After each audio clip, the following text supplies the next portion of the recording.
The great conflict of the ages is about to intensify. But remember the words of Jesus. In me ye might have peace. In the world you shall have tribulation. But be of good cheer.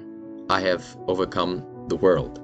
Would you like to know how to exercise courage and fight the good fight of faith? Listen to this devotional. Conflict and Courage, a daily devotional by Ellen G. White. Who is the Lord? Be not deceived. God is not mocked. For whatsoever a man soweth, that shall he also reap. Galatians 6, verse 7.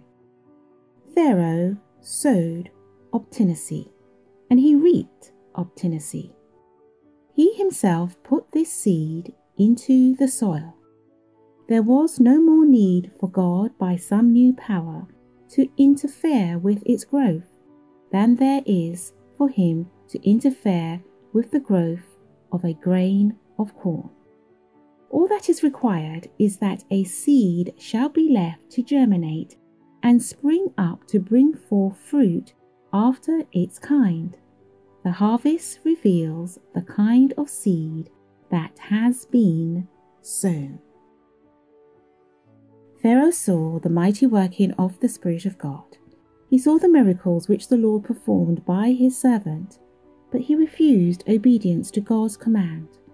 The rebellious king had proudly inquired, "Who is the Lord, that I should obey his voice to let Israel go?"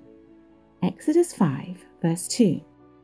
And as the judgments of God fell more and more heavily upon him, he persisted in stubborn resistance by rejecting light from heaven. He became hard and unimpressionable.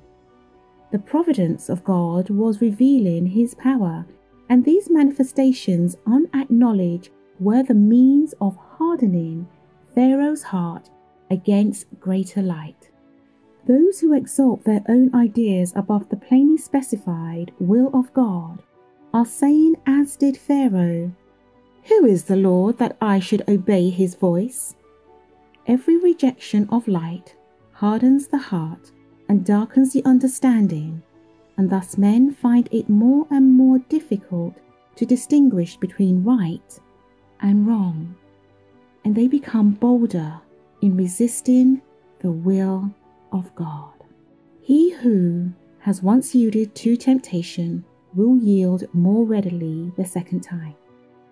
Every repetition of the sin lessens his power of resistance, blinds his eyes, and stifles conviction.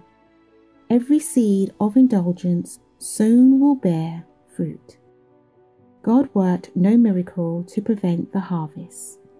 He who manifests an infidel hardihood, a stolid indifference to divine truth, is but reaping the harvest of that which he has himself sown.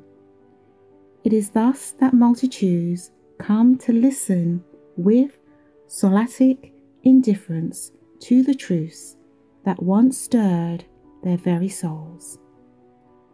They sowed neglect and resistance to the truth, and such is the harvest which they reap.